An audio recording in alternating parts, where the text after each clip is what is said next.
विहरणञ्च ते ध्यानमङ्गलम् रहस्य संविदो याः विस्पृशः कुहकनो मनः क्षोभयन्ति। गोपीजनों की रूपा शक्ति की बात चल रही है। श्री कृष्ण रूप जो उन्होंने देखा है और उसको याद कर रही हैं, कह रही हैं कि उससे बड़ा क्षोभ है हमको। क्षोभ इसलिए होता है कि मिलन में तो क्षोभ नहीं होता, जहां प्रेम होता है वो न रहने पर क्षोभ हो जाता है।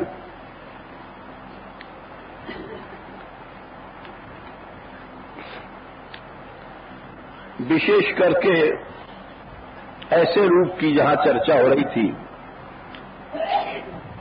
श्री कृष्ण रूप की चर्चा कर रहे थे हम एक श्लोक लेकर के। गोप्यस्तपः किमचरन् यदमुष्य रूपम लावण्य सारम असमोर्ध्वमनन्य सिद्धम।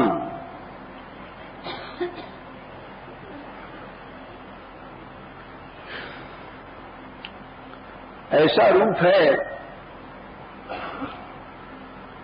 दृग्भि पिबन्त्यनुसवाभिनवम दुरापम।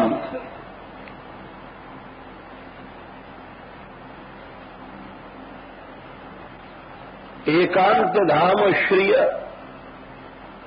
एकांत धाम यशसः श्रिय ऐश्वरस्य। श्री कृष्ण रूप दुराप है, ये चल रहा था प्रसंग 2-3 दिन से। दुराप हमने बताया जो बहुत कठिन है, जिसका मिलना दिखाई पड़ना।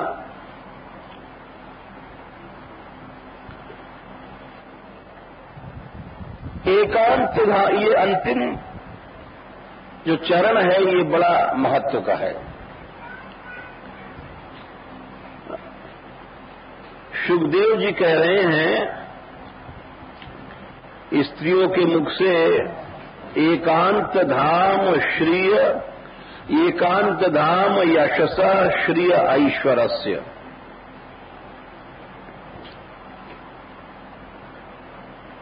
ये उन्होंने इसलिए कहा कृष्ण रूप, ये 3 चीजों की अवधि बताई उन्होंने। यश, श्री और ऐश्वर्य। श्री कृष्ण रूप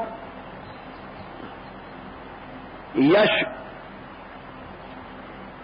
अनंत ब्रह्मांडों में जिसका यश छाया हुआ है, उस रूप को देखने के लिए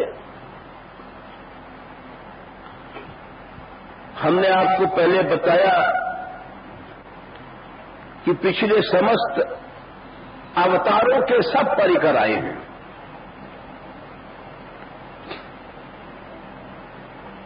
यहां तक कि नर नारायण, वामन, शेष, धन्वंतरी, श्री राम, समस्त अवतारों का परिकर यहां आया था। यश की बात थी। नर नारायण आप सोचोगे वहां तो स्त्रियां थी ही नहीं, वहां कैसे परिकर आ गया? कोई सोच सकता है?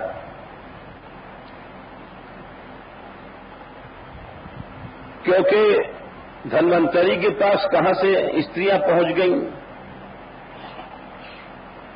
ऐसी बहुत सी शंकाएं कोई कर सकता है, लेकिन पुराणों में मैंने पढ़ा है, जब मैं कह रहा हूं शंका करनी नहीं चाहिए। जैसे भगवान शेष के पास उत्तम नाग कन्याएं थी, सर्व सुंदरी। धन्वंतरी के पास भी ये दिव्य औषधियां थीं, साधारण जड़ी बूटी नहीं, वो स्त्री रूपणी होती हैं। उनको भी वरदान मिला था, श्री कृष्ण अवतार में आई थी और यहां लता पत्ता बन गई रास के समय, जभी तो दिव्य थी, जभी तो ऐसी बात थी कि श्याम सुंदर कि बंशी के साथ साथ पुष्प खिलते थे, साधारण लताएं नहीं थी। पास से श्री कृष्ण श्री राधिका निकल रहे हैं और लताओं में रोमांच हो रहा है। तो धन्वंतरी के भी परिकर के सब आई थी। नर नारायण के पास स्त्रियां नहीं है, वो तो ब्रह्मचारी है। लेकिन बड़ी विचित्र ये देवी भागवत की बात याद आ गई कि नर नारायण एक बार तपस्या कर रहे थे और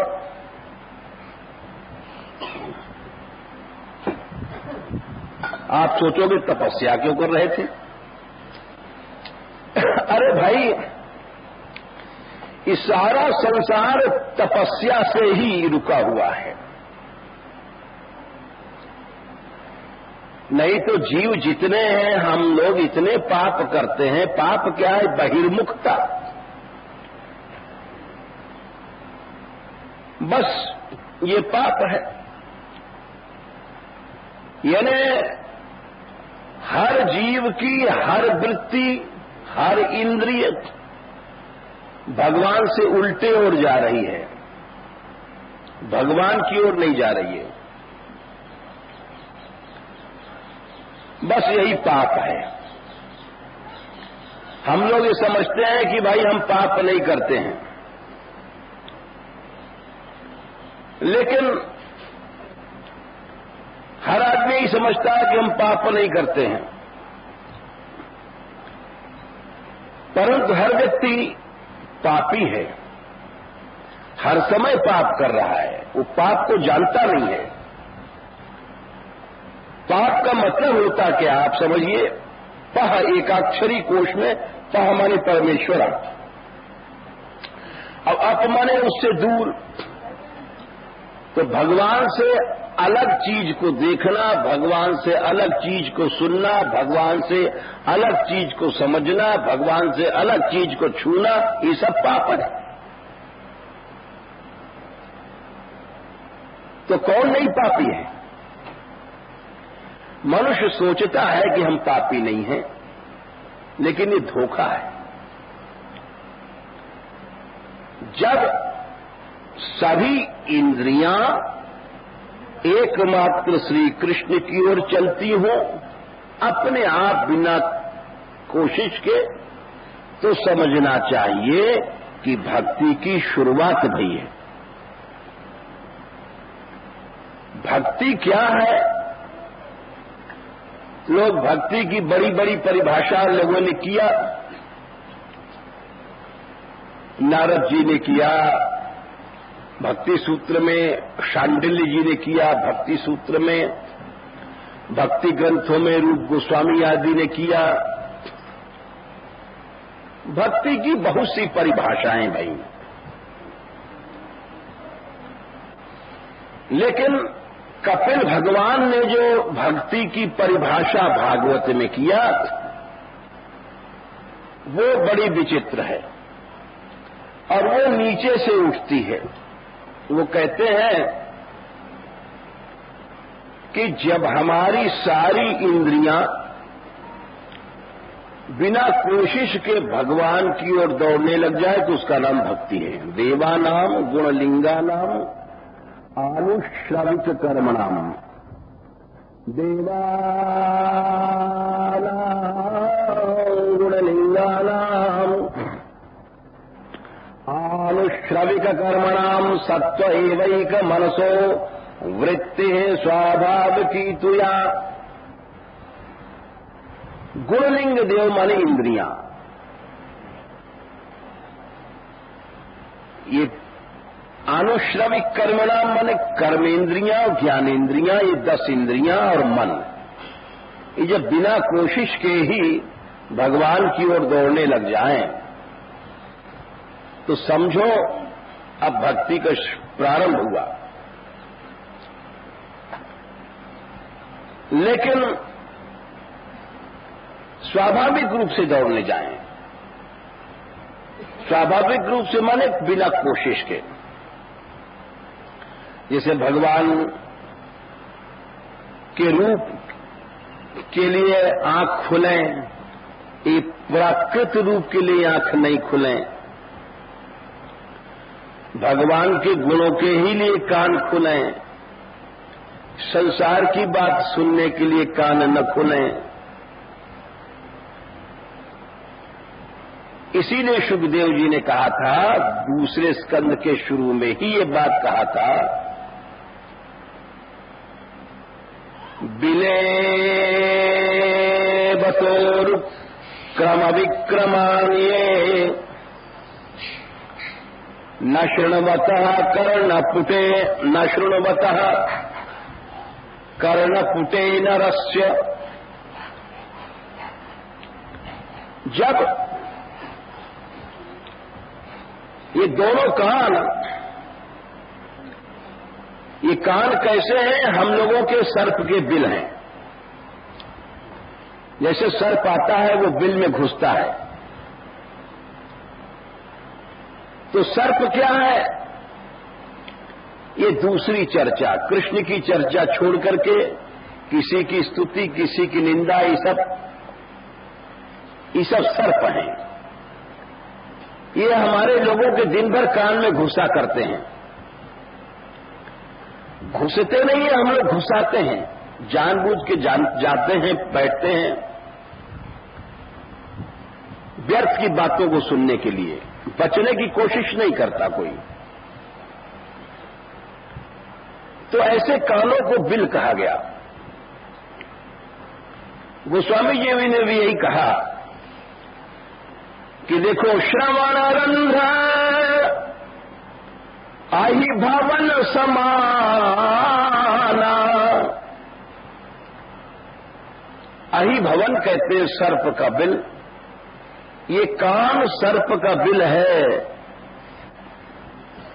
जो भगवान की बातों को न सुन करके संसार की बातों को सुनना अच्छा समझता है। अरे वे कान सर्प के बिल हैं, जिन्हें भगवान की चर्चा नहीं पहुंचती है, संसार की बातें घुसा करती हैं। सारे जीवन मनुष्य के कान में सर्प ही घुसा करता है। अब बताइए, पाप नहीं है? सारे जीवन मनुष्य के कान में ही सर्प घुसा करते हैं। दूसरी चर्चाएं, दूसरी बातें भगवान के अतिरिक्त। इसीलिए भागवत में सुखदेव जी स्पष्ट कहते हैं, बिले बतोरु क्रम विक्रमान ये न शृण्वतः कर्णपुटे नरस्य। मनुष्य शरीर पाकर के जिसने उरुक्रम विक्रम माने भगवान की कथा को नहीं सुना, उसका कान सर्प का बिल है। वो कितना भी पढ़ा लिखा है, कितना भी वो पैसे वाला है, राजा है, रंक है, बचपन से मरने के दम तक उसके कानों में सर्प ही घुसा करेंगे। ऐसे अभागे पुरुष सर्पालय हैं। बिले बतोरु क्रम विक्रमान ये न शृण्वतः कर्णपुटे नरस्य। जिह्वा सती दारदुरि के वसूत नचोपगायत त्युर्गाय गाथा। अरे ये जीभ क्यों मिली है? भगवान के गुण गाने के लिए, भगवान का नाम लेने के लिए। और यदि नहीं है, फालतू बातें हम लोग करते हैं, किसी की बुराई, किसी की चुगली, किसी बात की चर्चा, तो कहते हैं कि वे दादुर माने मेढक की जीभ है, टर्रटो करती है।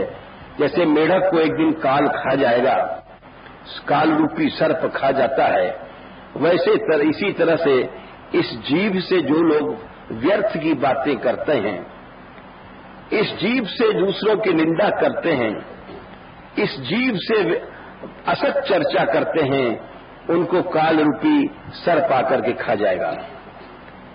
उनकी जीभ एक सर्प की जीभ है और कुछ नहीं है। ये एक निश्चित बात कही सुखदेव जी ने। इसी को रामायण में भी कहा कि जीभ सो दादुर जीभ समाना, जो नहीं करई राम गुण गाना। अरे जिसके मुख से भगवान की चर्चा नहीं निकलती है, उसकी जीभ दादुर की जीभ है, यानी वो सारा का सारा खोपड़ा काल रूपी सर्प खा जाता है। आप सोचोगे कि भक्त भी तो मरते हैं, नहीं। जो भगवान के शरण में है, दिखाई पड़ता है कि वो चले गए इस दुनिया से, लेकिन ये निश्चित बात है कि वो धीरे धीरे धीरे भगवान के ही पास पहुंच रहे हैं और पहुंच गए। सूरदास कहे सब जग डूब्यो, जुग जुग भगत तर्यो रे, तर्यो रे। सारा संसार काल का कलेऊ है, केवल भगवान के शरण में रहने वाला ही इस काल से बचता है। दिखाई इसलिए नहीं पड़ता है कि सारा ये परोक्षवाद है। अध्यात्म क्या है? इसको वेद में एक मंत्र आता है, परोक्षवादा ही देवा। बस यही चक्कर है, दिखाई नहीं पड़ता है। सारी चीजें परोक्ष हैं, यानी आंखों के पीछे हैं। हम तुम ये नहीं समझ सकते कि हमारे तुम्हारे कर्म क्या हैं। हम तुम ये नहीं समझ सकते कि हमारे तुम्हारे कर्म आने वाले क्या हैं। हम तुम ये नहीं समझ सकते कि जो मर के गया है जाने वाला कहां गया है। हम तुम ये नहीं समझ सकते कि जो आने वाला आया है कहां से आया है, किस जोड़ी से आया है, किस जोड़ी में जाएगा, कहां जाएगा, क्या परिणाम होगा। अरे इस समय हम जो कर्म कर रहे हैं उसका क्या फल होगा, हम तुम नहीं जान सकते। इसको कहते हैं परोक्षवाद। जा रहे हैं ब्याह करने के लिए, बड़ी सुंदर बारात सजाई, बहुत ऊंची गाड़ी मंगाई, एयर कंडीशन बसें आई ब्याह के लिए, उसमें सब बारात बैठी और बहुत सुंदर प्रस्थान हुआ अनेक बाजों का। और जब पहुंचे तो मार्ग में दुर्घटना हो गई, एक्सीडेंट हो गया। एक बार ऐसा हुआ था कि पुल से अपने आप कई बसें सरक गई नदी में। बाढ़ के कारण कोई नुकसान हो गया था पुल में, सैकड़ों लोग चले गए काल की गाल में। कहां का ब्याह, कहां की शादी। घर वाले इंतजार कर रहे हैं कि आप पहुंच गए होंगे, फेरा पड़ रहा होगा, लेकिन वहां वो फेरा की जगह सब नदी की कूख में पहुंच गए जहां से कभी लौट के आने नहीं है। तो क्या है? परोक्षवाद है। परोक्षवाद माने कि हम लोग ये नहीं समझ सकते कि आगे क्या होने वाला है। इसीलिए हम लोगों को शास्त्र में आस्था नहीं होती है। जो शास्त्र कहता है कि भगवत कथा सुनने वाला निश्चित ही भगवान को प्राप्त हो जाता है, इस पर हम लोगों को विश्वास नहीं होता, क्योंकि हमें आंखों से दिखाई नहीं पड़ता है। परंतु जो लोग शास्त्र को मानते हैं, श्रद्धा से चलते हैं, वो जानते हैं कि भगवान की शरण में रहने वाले का काल कुछ नहीं कर सकता है। काल क्या चीज है? काल तो एक शक्ति है भगवान की। जो दौड़ रहा है भगवान की आज्ञा से दौड़ता है। वे भगवान, ये काल दौड़ता उन्हीं को है जो भगवान से विपरीत हैं, संसार को पाना चाहते हैं, संसार को पकड़ना चाहते हैं। काल उनके लिए है। ये श्लोक 2 जगह आया है भागवत में जो हम सुना रहे हैं। एक तो 4थे स्कंद में आया है और एक 10वें स्कंद में आया है। यही श्लोक और यही बात। प्रमत्तमुच्चैरिति कृत्य चिंतया प्रवृद्धलोभं विषयेषु लालसौ तमप्रमत्तः सहसा विपद्यसे क्षुल्लेलिहानो हि दिवाकुमंतकः। राजा मुचकुंद ने भी यही बात कही थी, यही श्लोक। और रुद्रगीत में भी यही बात कही गई। रुद्रगीत में भगवान शिव प्रकट होते हैं पानी के बीच से और वे उन प्रजापति पुत्रों को उपदेश देते हैं भगवान की भक्ति का। वहां भी यही श्लोक कहा गया। भगवान शिव कहते हैं कि अरे जीवो, प्रमत्तमुच्चैरित कृत्य चिंतया। हर व्यक्ति हमको ये करना है, हमको ये करना है, बस इसी में फंसा हुआ सारे जीवन मर जाता है। अभी परसों हमारे पास एक व्यक्ति आए और बोले महाराज मैं अब ब्रजवास करूंगा। हमने कहा अच्छा। बोले क्या बात है, अब क्यों नहीं करते हो? बोले अभी हमारे पास कन्या है 2, उनका विवाह के बाद में मैं आप देखिएगा यहीं रहूंगा ब्रज में।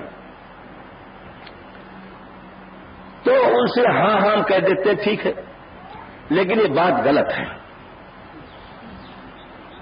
शास्त्र कहता है ये प्रमाद है। अरे तुम्हारे पास गारंटी है कि तुम जीते रहोगे?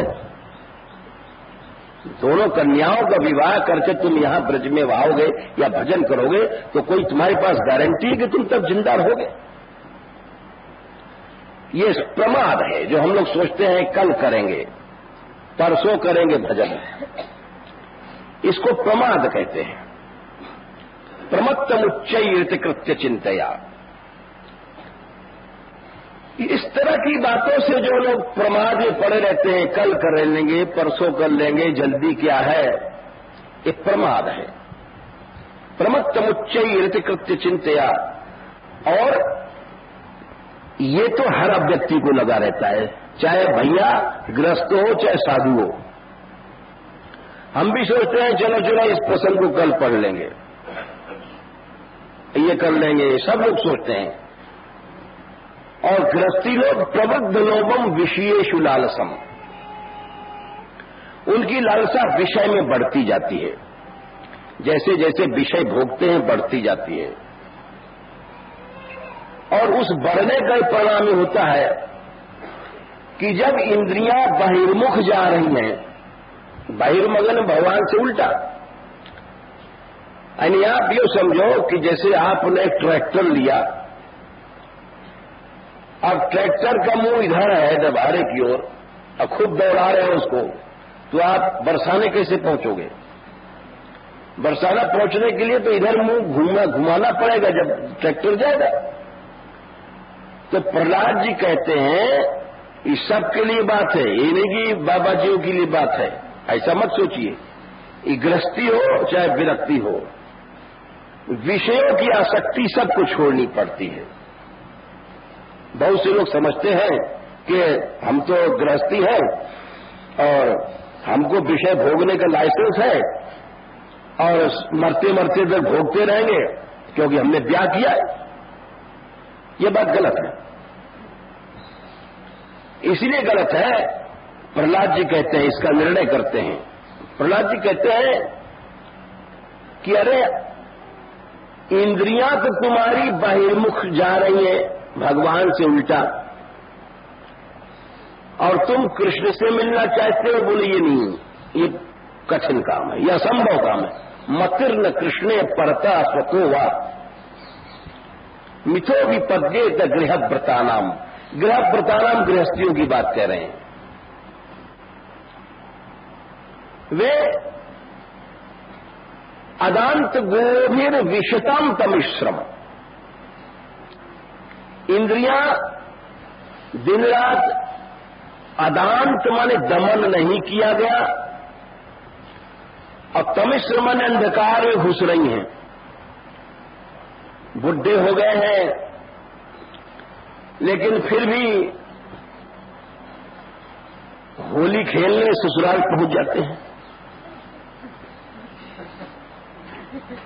या नौटंकी में पहुंच जाते हैं, सारी रात भर जागते हैं। अदांत गोभीर विषताम तमिश्रम, तो हालत तुम्हारी क्या है कि इंद्रियां तो तुम्हारी तमिश्र मन अंधकार में जा रही हैं, और तुम कृष्ण की ओर सोच रहे हो कृष्ण मिल जाए। मतिर न कृष्ण, तो कृष्ण में बुद्धि ही नहीं जाएगी, क्योंकि बुद्धि तो तुम्हारी वहां जा रही है। पुनः पुनः चरवित चरवणा नाम, विषयों को कहा है कि आदमी, प्रहलाद जी कह रहे हैं कि चबे को चबाता है, थूक करके चाटता है। अरे ये जितना भी ये भोग है स्त्री या स्त्री के लिए पुरुष, ये क्या है? ये सब थूकन है, जूठन है। ये 5 महाभूत से शरीर बना है। अब कितनी भी सुंदर स्त्री आई, वही 5 महाभूत की बनी हुई है, जिन महाभूतों को अनादिकाल से जीव भोग रहा है। तो कह रहे हैं प्रहलाद जी, कुंवारी लड़की कहां रही? इस दुनिया में कुंवारी तो कोई है ही नहीं है। पुनः पुनः, ये प्रहलाद जी के विचार हैं, और बड़े ऊंचे विचार हैं।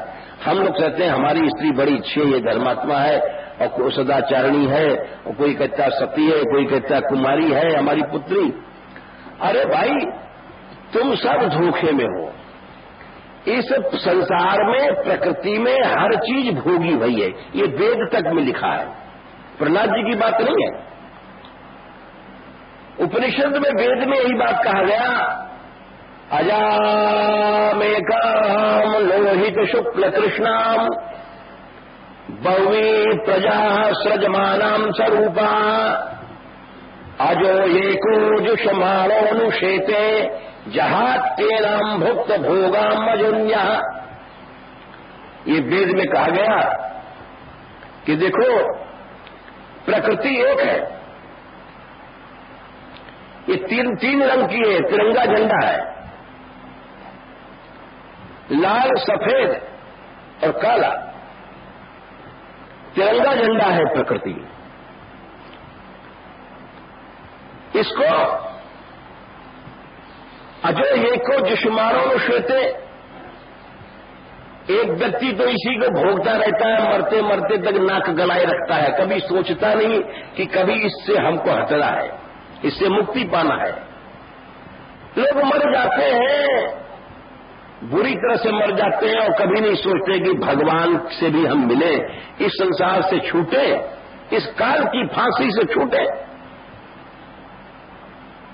और कोई कोई बड़भागी हो जाते हैं, जाते नाम भुक्त भोगाम, वो समझ जाते हैं भुक्त भोगा माने ये सारी प्रकृति झूठी है। हर जीव ने हर 5 महाभूतों को अनादिकाल से भोगा है, तो यहाँ कुंवारी कौन है, यहाँ शुद्ध कौन है? सब थूक चाट रहे हैं, वो थूक को थूकते हैं और चाटते हैं, भुक्त भोगा मजोन्य है। तो यहाँ पर ऐसी जो प्रकृति को भोगने वाले को कहां पर वो प्रभु मिल सकते हैं? इसीलिए ये निश्चित बात है कि विषयों से हटना चाहिए। प्रहलाद जी का हम इसीलिए बता रहे हैं कि गृह प्रतानाम, गृहस्थ हो तुम, लेकिन गृहस्थ होने के माने ये नहीं कि तुम विषयों में आसक्त हो जाओ। मतलब कृष्णे परतः स्वतो मिथो विपद्येत गृह व्रतानाम अनंत गोभीर विषिताम तमिश्रम पुनः पुनः चर्वित चर्वणानाम। तो हर व्यक्ति पापी है। पापी माने जिसकी इंद्रियां बहिर्मुख है, ऐसे इसलिए वहां चूड़ी से आते हैं, चुनरी उड़ाई जाती है। श्री कृष्ण को आपने दर्शन किया होगा, श्री जी की चुनरी ढके हुए हैं। वहां श्री कृष्ण कृष्ण रूप से नहीं रहते, चुनरी होकर के सखी रूप से रहते हैं। ये बहुत कम लोग इस बात को जानते हैं। अरे महल में कैसे माता पिता के सामने खुलेआम जा सकते हैं? चोर की तरह जाते हैं, चुनरी ओढ़ करके जाते हैं। इसीलिए महल में वहां दर्शन तो गहबर वन में होता है, यहां निरावरण मुक्त भाव से श्री कृष्ण आते हैं और श्री ललिता जी से पूछते हैं कि ललिता जी कहां है लाडली जी? तो वो छकाती हैं, प्रयास करती हैं कि आज नहीं आएंगी। श्री कृष्ण समझ जाते हैं ये सब टेढ़ी हैं, ये टेढ़ा बतराती हैं और ऐसा कैसे हो सकता है कि श्री जी नहीं आएंगी। तो ललिता जी कहते हैं कि तुम जाओ, आज नहीं आएंगी। तो श्री कृष्ण कहते हैं कि किससे बात कर रही हो? अरे सारे संसार का चतुर शिरोमणि मैं हूं और मुझसे कहती हूं जाओ। देखो अभी श्री जी आएंगे, मैं यहीं बैठता हूं। बैठ गए तो कुछ देर बाद बोले देखो ललिता वो आ रही है श्री जी। ललिता जी नहीं जान पाई और सच में श्री जी आ रही थी। तो उन्होंने कहा कि श्याम सुंदर तुम तो वैसे ही तुमको चारों ओर श्री जी दिखाई पड़ती हैं, कोई नहीं आ रही है। तो उन्होंने एक पद गाया है, व्यास जी का पद है, देखी सखी राधा इत्यावती। ललिते इस गहबर वन में श्री राधिका रानी आ चुकी हैं, आ चुकी थी महल से चल करके और जयपुर मंदिर से इधर दानगढ़ से इधर श्री जी आ चुकी थी। ललिता जी पूछती है कि कैसे पता? देखी सखी राधा इत्यावते। बोले कैसे पता? बोले ऐसे पता है, मैं पहचान्यो नूपुर धुन सुनी। ये तो पीछे आता है, कहते हैं और गोरे को परिमल महकत बीथिन को ऐसे ही गावती। देखी सखी राधा इत्यावती। श्याम सुंदर बोले ललिता गौरांगी राधिका के अंग का परिमल तुम्हें नहीं तुम्हें सूंघने में नहीं आ रहा है? कैसी सुगंधी फैल रही है? ये सबसे बड़ी पहचान है, श्री लाडली जी आ रही हैं। ये इसी भाव से राधा सुधानिधि ग्रंथ का आरंभ होता है। श्री जी के अंग सुगंधी, चूनर की सुगंध, श्री जी के अंग सुगंध से ही श्रीमद राधा सुधानिधि ग्रंथ का प्राकट्य। यस्या कदापि वसरांचल खेलनोत धन्याति धन्य पवनेन कृतार्थमानि। योगीन्द्र दुर्गम गतिरो मधुसूदनो भी तस्या नमोस्तु वृषभानुभुवो दिशेपि। पहला श्लोक है उस ग्रंथ का। यस्या कदापि किसी समय वृषभान भुवो दिशे मने बरसाना। गहबर वन में श्री राधिका रानी खेल रही थी। खेलते खेलते उनकी वस्त्रांचल चुनरी उड़ी, सुंदर हवा चली, वृंदावन की बरसाने की हवा भी राधा माधव को मिलन कराती है। वो हवा इसीलिए बहती है कि श्री राधिका का श्री कृष्ण से मिलन हो, श्री कृष्ण का श्री राधिका से मिलन हो। इस तरह से लीला में सहायिका बनती है। हवा श्री राधिका रानी के अंग परिमल को लेकर के और उनकी चुनरी की सुगंध को लेकर के चलती है, तो कहते हैं यस्या कदापि वसनांचल खेलनोत्थ, यस्या माने जिन राधिका रानी के किसी समय खेलते समय, वचनांचल कहते हैं अंचल का छोर, चुनरी का छोर जो उड़ा, और उस पवने न माने वहां से जो हवा चली उस सुगंध को लेकर के श्री कृष्ण के पास आती है, तो उस हवा को सूंघ करके, उस हवा के स्पर्श को पा करके श्री कृष्ण भी धन्य धन्य हो गए। धन्याति धन्य पवने न कृतार्थ मानी। अरे जिन राधिका रानी के श्री अंग की सुगंधमयी वायु से ही श्री कृष्ण धन्य हो गए। बोले कौन है वो? जो श्री कृष्ण योगींद्र दुर्गम गति, जो हम बता रहे थे श्री कृष्ण रूप दुराप है। बड़े बड़े योगींद्र भी जिनका दर्शन नहीं कर पाते हैं, लाखों लाखों वर्ष तक समाधि लगाते रहते हैं, लेकिन वो रूप सामने नहीं आता। योगींद्र दुर्गम गतिर, उनके लिए दुर्गम गति है, नहीं प्रवेश है योगियों का, उस रूप को नहीं देख पाते हैं। क्यों? वो कौन है? वो मधुसूदन है। कृष्ण का नाम मधुसूदन कहा। मधुसूदन माने यहां मधु राक्षस को मारने वाले नहीं। मधु कहते हैं उन ब्रज गोपियों के दिव्य प्रेम को जिसको वो श्री कृष्ण चखते हैं, जिसका श्री कृष्ण आस्वादन करते हैं। और इसीलिए कहा गया कि ब्रज समुद्र मथुरा कमल वृंदावन मकरंद, और जितनी गोपियां हैं ये सब पुष्प हैं, और मधुकर गोकुल चंद श्री कृष्ण भ्रमर हैं, तो इसलिए उनको मधुसूदन कहा गया। उन मधुसूदन को, गोपी कांत को, राधा कांत को, उनके दिव्य रूप को वो बड़े बड़े योगींद्र में नहीं देख पाते हैं। तो हम क्या करें? बोले तस्या नमोस्तु वृषभानु भुवो दिशेपि।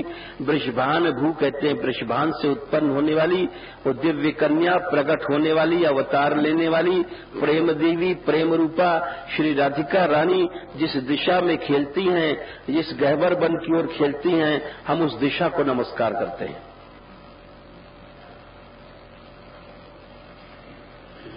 यानी यहां की लताएं, यहां की मिट्टी, यहां के रज, ये धाम कृष्ण प्रेम राधिका रानी का प्रेम दे सकता है, राधिका रानी को दिखा सकता है। ये बता सकती हैं लताएं आज इनमें शक्ति है। विश्वास रखो, आस्था बढ़ाओ। आस्था बढ़ाने से पत्थर से भी भगवान निकलते हैं। फिर ये तो ब्रज की लताएं हैं, ये वही है जहां श्री कृष्ण खेलते हैं, अब भी श्री राधिका खेलती हैं। इन लताओं में विश्वास बढ़ाओ और इन लताओं से पूछो राधिका रानी कहां है। इनसे बात करना सीखो। इन लताओं से बात करोगे तुम्हें पता बता देंगे राधिका रानी की। इन लताओं ने गोपियों को पता बताया था श्री कृष्ण का, वो इनसे बात करती थी। इन लताओं से रसिकों ने पूछा है राधिका रानी कहां है। हा कालिंदी त्वयि मम निधि प्रियसा क्षालितो भूत भो भो दिव्याद्भुत तरुलतास् त्वत्करस्पर्श भाज। हे राधाया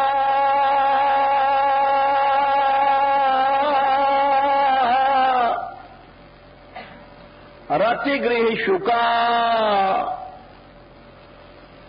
हे मृगा हे मयूरा भूयो भूया प्रणतिभिरहम्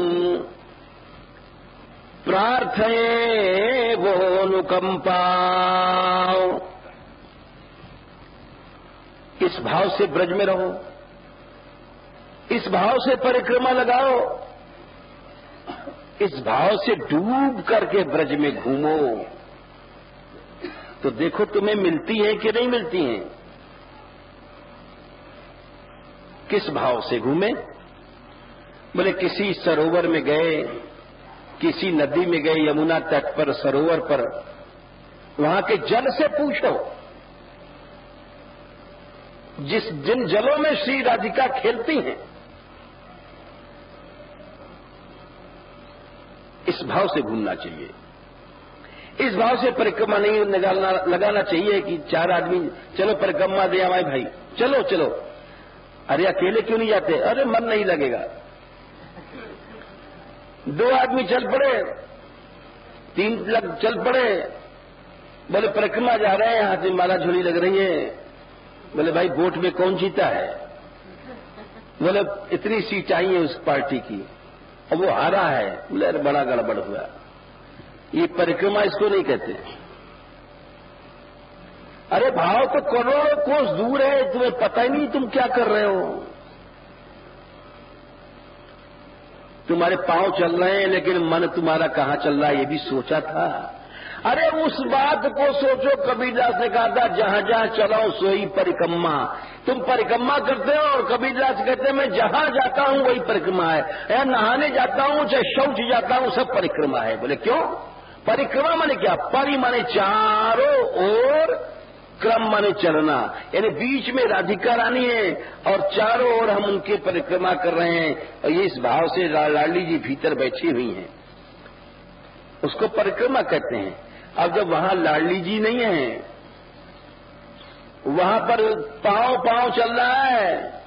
बोले क्या हुआ आज वहां पर? बोले चांदी के भाव बढ़ गया है। सेठ जी बोले अरे चढ़ गया भाव? हाँ। तो जमींदार कहता है सरसों का भाव चढ़ गया? बोले गिर गया। बोले तेरे की। अब पांव चल रहे हैं, बोले परिक्रमा हो रही है। अरे भीतर तो राधिका रानी है ही नहीं है। इसीलिए कबीरदास ने कहा था मेरी परिक्रमा देखो। मीरा ने भी कहा था कि मैं जहां भी जाती हूं वही उपासना है। मैं तो कृष्ण कन्हैया तेरो करूं, मीरा का पद है। मैं तो कृष्ण कन्हैया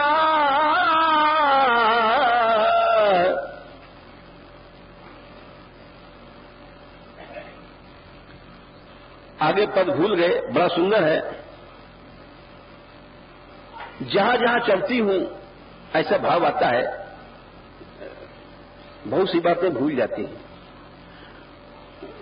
तो यानी ये भाव है, इस भाव से घूमना चाहिए। तो रसिक कहते हैं कि जिस सरोवर पे जाओ वहां पूछो राधिका रानी, हा कालिंदी त्वाई मम निधि प्रेयसा क्षालितो भूद। अरे तुम में हमारी निधि राधिका तुम्हारे में स्नान करती हैं, क्या तुमने राधिका रानी को देखा है? अब बता सकती हो हमें? फिर वहां से उठे, लताओं को देखा। हा कालिंदी त्वयि मम निधि प्रेयसा क्षालितो भूद वो दिव्यात। इसको कहते हैं परिक्रमा। वृक्षों से देख के पूछ रहे हैं, भोगो दिव्याद्भुत तरुलता। अरे अद्भुत लताएं, ये सब लताएं हैं, इनसे पूछना चाहिए राधिका रानी कहां है। तो तरस स्पर्श भाजा, खड़ा हो गया परिक्रमा देने वाला। लोग समझने वाले समझते हैं पागल हो गया क्या, लेकिन नहीं, उसको ऐसा अंदाज लगता है कि लता ने जवाब दिया कि मैं नहीं जानती हूं तो उत्तर देता है नहीं, त्वत्कर स्पर्श भाजः। अरे तुमको श्री राधिका रानी छू करके गई हैं और तुम कहती हो मैं नहीं जानती हूं, बताओ कहां है। भो भो दिव्याद्भुत तरुलता, एक एक शब्द क्या है हम कुछ कह नहीं सकते, हमारे पास जबान नहीं है इस मिठास को कहने की। ये बड़ी कड़वी जबान है हमारी, शब्द बड़े मीठे हैं। इन लताओं को देखकर कहते हैं अरे दिव्य अद्भुत लताएं, कैसा सुंदर भाव है। उस लता के नीचे खड़े होकर के अरे क्या क्या भक्त सोचता है कि इसी लता के नीचे बैठी होंगी लाडली जी। कैसी सुंदर मान्यता है, कैसा सुंदर भाव है। ये भो भो दिव्याद्भुत तरुलतास, तुम दिव्य हो लताओं, तुम अद्भुत हो लताओं। हे वृक्षो, तुम्हारी महिमा आश्चर्यमयी है। क्यों? त्वत्कर स्पर्श भाजः, तुमको श्री राधिका रानी ने अपने हाथों से छुआ है। हाथों से इसलिए छुआ होगा कि तुमको पकड़ करके यहां कभी खड़ी हुई होंगी, अपने हाथों से तुम्हारा सहारा लेकर के। और जिस समय वो तुमको हाथ पकड़ करके अपने हाथों से तुम्हें खड़ी हुई होंगी, उस समय जरूर तुम्हारे सिर से पांव तक, ऊपर से नीचे तक रोमांच हो गया होगा, यानी पुष्प खिल पड़े होंगे, लाखों लाखों पुष्प खिल करके, और तुम फूलों से लद गई होगी उनका स्वागत करने के लिए। इसीलिए कहा त्वत्कर स्पर्श भाजः।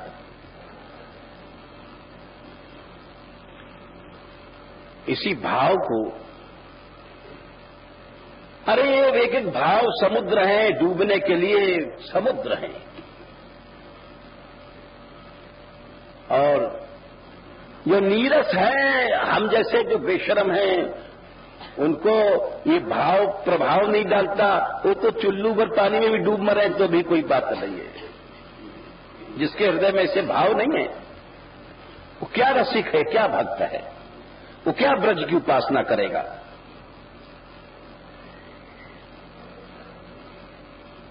भोगो दिव्याद्भुत तरुलता स्तोत्कर स्पर्श भाजः। गोपियों ने कहा था, कहां जाती हो? आपस में ढूंढ रही थी श्री कृष्ण को सब मिल करके, कृष्ण कहां, कृष्ण कहां, कृष्ण कहां।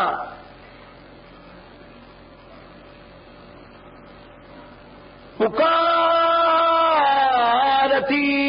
हरी हरी हरी हरी लतान में।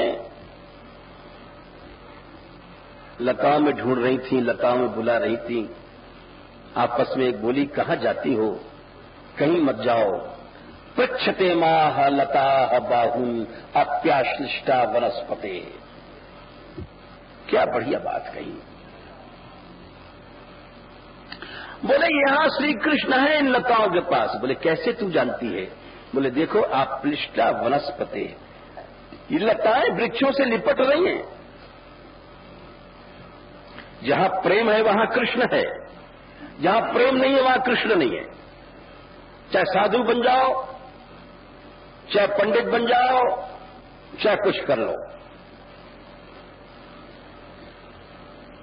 श्री कृष्ण की स्थापना जहां है वहां प्रेम होगा। जिस परिवार में प्रेम नहीं है उस परिवार में कृष्ण नहीं है।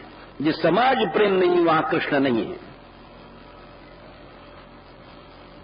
ये बात तीसरे स्कंद के 6वें अध्याय के 3रे श्लोक में कही है कि जब सारी सृष्टि बनी, समस्त तत्व इकट्ठे हो गए बनने के बाद, लेकिन सब अलग अलग बिखरे हुए थे, श्री कृष्ण उनमें घुस गए। ये कहते कहते एक सिद्धांत की बात याद आई, इसलिए सुना रहे हैं। जरूरी है सिद्धांत, क्योंकि इसके बिना जड़ मजबूत नहीं होती है। वो कटा पेड़ कितनी देर तक खड़ा रहेगा?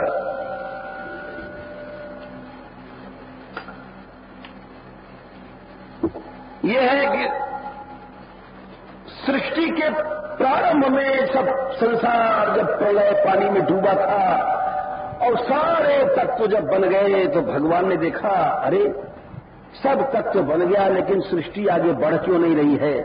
इतितासाम स्वशक्ति नाम सती नाम असमेत्य सह।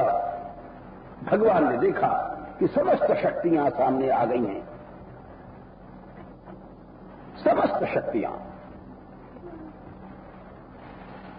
तन्मात्राएं समस्त आ गई, पंचमहाभूत आ गए हैं, महत्तत्व आ गया है, अहं तत्व तीनों प्रकार का आ गया, सब शक्तियां सामने खड़ी हैं।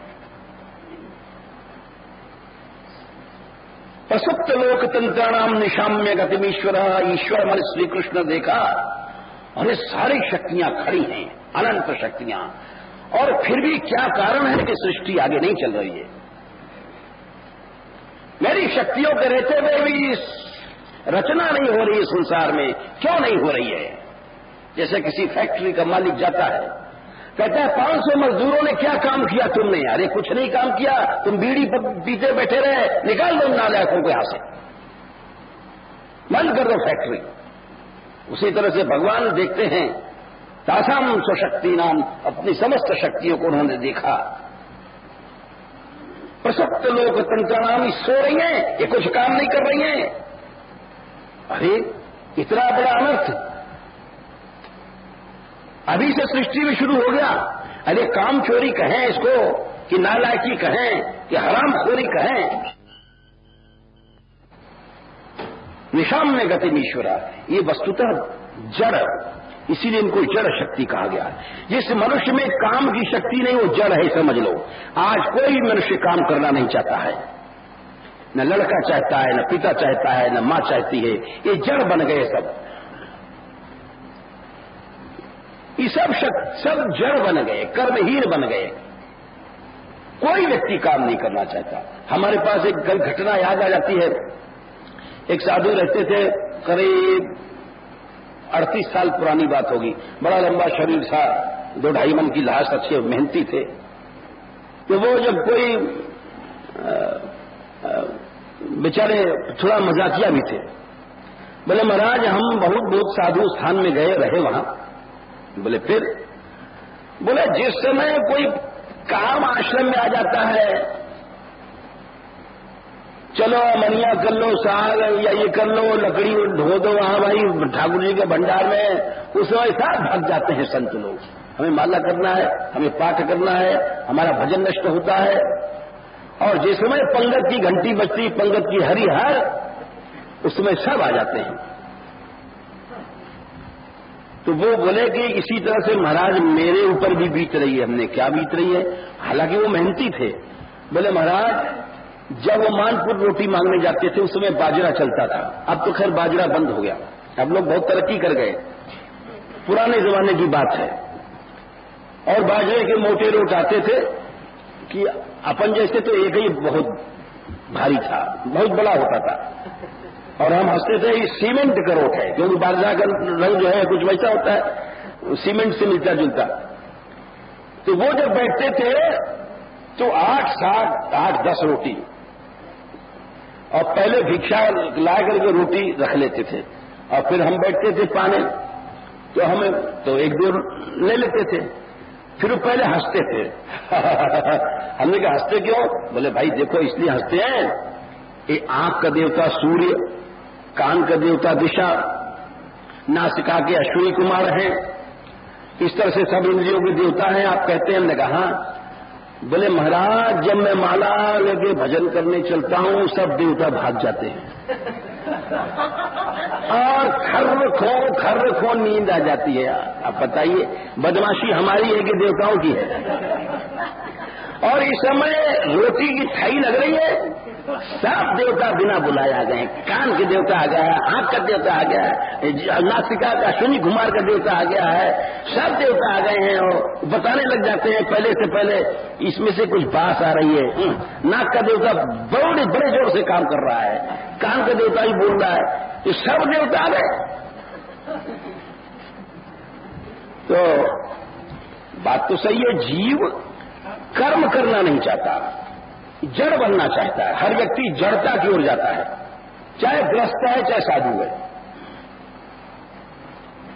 कर्म से भागता है। इसीलिए इसको जड़ शक्ति, मनुष्य जड़ बनता जा रहा है। कोई नहीं चाहता कर्म करना। और भजन का यह मतलब नहीं है कि हम भजन की आड़ में आलसी बन जाएं, भजन की आड़ में काम चोरी सीखें, भजन की आड़ में अहंकारी बन जाए कि हम क्या बुहारी लाए, हमारे तो नाक कट जाएगी बुहारी लगाने में। ये सब चोरी है, बेईमानी, इसको भजन नहीं कहते हैं। भगवान ने स्पष्ट कहा है कि भजन तुम्हारा भाव से होता है। तुम्हारा भाव क्या है? प्रमाद आलस निद्रा भी तन्निबध्नाति भारत, तमस्त ज्ञानजम विद्धि मोहनम सर्वदैनम। अरे तुम्हारी माला के पीछे प्रमाद तो नहीं छिपा हुआ है, तुम्हारी माला के पीछे आलस तो नहीं छिपा हुआ है, तुम्हारी माला के पीछे अहंता तो नहीं छिपी भई है। अगर वो है तो भजन नहीं है। हम ये प्रमाण दे रहे हैं यहां पर, इसीलिए भगवान ने देखा कि मेरी समस्त शक्तियां ये संसार में तैयार खड़ी हैं और प्रसप्त लोकतंत्र नाम कोई रचना नहीं है भई, ये ऐसी फैक्ट्री है। भगवान ने कहा अच्छा, मालिक कहता है मजदूर काम नहीं करते, उठाओ हंटर, और दो चार तड़काता है, जैसे कुम्हार गधे पर दो चार लगाता है साथी है, बस गधा दौड़ने लग जाता है। तो उसी तरह से भगवान ने कहा कि शक्तियां काम नहीं कर रही हैं, ठीक है, सब जगह होता है बाबा। साधु स्थान में चले जाओ तो वहां कोतवाल होता है, बोले हे मूर्ति काम नहीं करता, निकलो निकलो, जट मूर्ति ठीक हो जाते हैं। फिर वहां शास्त्र में चीज होती है। भगवान ने कहा काल संज्ञान तदा देवी, काल शक्ति को धारण किया। विभक्त शक्ति मुग्रुक्रम, अनंत पराक्रमशाली भगवान। और उस शक्ति को लेकर के भगवान, जैसे कोई शेर को नचाने वाला जो सर्कस में खिलाड़ी होता है, बिजली का हंटर रखता है, शेर भी नाचता है उसके आगे, जरा सा इसे छुआ देगा, ऐसा झन्नाटा मारता है कि चारों खाने शेर जाके चित्त हो। एक झंटर दिखाया, बस उस शेर बकरी की तरह नाचता है। शक्ति चाहिए ना। भगवान ने देखा कि ये सब जड़ शक्तियां काम नहीं कर रही हैं, काल शक्ति को धारण किया। और भगवान ने क्या किया? त्रयोवशी तंत्वानाम गलम युगपद एक साथ घुस गए। उनके घुसने से क्या हुआ? पहले श्लोक में कहा गया असमेत्य, सब बिखरी बिखरी थी शक्तियां। बस यही कारण है, जहां पर बिखराव है, जहां पर संगठन नहीं है, जहां प्रेम नहीं है, वहां पर कुछ रचना नहीं होगी, वहां कुछ प्राप्ति नहीं होगी, वहां दुनियावी हिसाब से भी कोई काम नहीं हो सकता है। वो परिवार वाले भी अगर आए तो भी टूट टूट के लड़के मर जाएंगे, मुकदमे में पैसा चला जाएगा। अगर बाबा जी भी मान लो तो अभी वो जैसे 4 मेढक पकड़ करके तोड़ो, एक यहां रखे तराजू में, फुट करके उधर बगया, दूसरा पकड़ के लाए और फुट करके उधर भीगा, तो वैसे ही ये सब के सब भाग जाते हैं। कोई न भगवत सेवा होती है, न कोई मंदिर सेवा होती है, न समाज सेवा होती है, समाज कोई सेवा नहीं होती है। तो भगवान ने क्या किया? स्वरूप प्रविष्टो भगवान घुसे चेष्टा रूपेण, और भगवान ने घुस करके पहले चेष्टा झकझोरा, कर्म करो, और उसके बाद कर्म भिन्नम संयोजयामास, और जो अलग अलग थे उनको एक में मिला दिया। भिन्नम संयोजयामास, भगवान ने मिला दिया सुप्तम कर्म प्रबोधन, और जहां एक हो गए था कर्म चलने लग गया। इसीलिए हमने उदाहरण इसीलिए दिया कि जहां श्री कृष्ण है वहां प्रेम है, जहां प्रेम है वहां संगठन है, जहां श्री कृष्ण नहीं है वहां बिखराव है। समझ लेना चाहिए कि समाज से कृष्ण विदा हो गए, ये सब भाव शून्य हो गया, ये सब मुर्दे हैं। जिस परिवार हो या स्थान हो या कोई भी समिति हो, कोई संस्था हो, जहां पर प्रेम रूपी गोद नहीं है, चिपक नहीं है, संगठन नहीं है, सौहार्द नहीं है, वो समझ लेना चाहिए कि ये जो सारा का सारा परिवार है या संगठन है, ये मुर्दा हो गया है। इसमें कृष्ण नहीं रहे, इसमें असुर घुस गया है, और वहां कुछ नहीं होना है। इसीलिए इस भाव से घूमो। गोपियां बोलती हैं कि पृच्छते मां लता बाहु अप्याश्लिष्टा, वहीं पर आ जाओ कि बोले यहां कृष्ण है क्योंकि ये अपने पेड़ों से लिपट रही हैं, ये लताएं गलबैया देके मिल रही हैं, यानी जहां पर कृष्ण है वहां प्रेम जरूर होगा, निश्चय समझ लो। और प्रेम नहीं है तो वहां निश्चय समझ लो कि असुर बैठा है सबके मन में, यह ढोंग ढांग है कि हम भक्तराज बन रहे हैं, कुछ नहीं, वहां खाली हृदय है, वहां तो असुर लोग दंड पेल रहे हैं, ऊपर से तुम कितना भी करते रहो कुछ नहीं है, शून्य है। ये गोपियां कह रही हैं, ये रास पंचाध्यायी का प्रमाण है कि ये कृष्ण है। बोले क्यों? बाहुन आश्लिष्टा वनस्पते, कितनी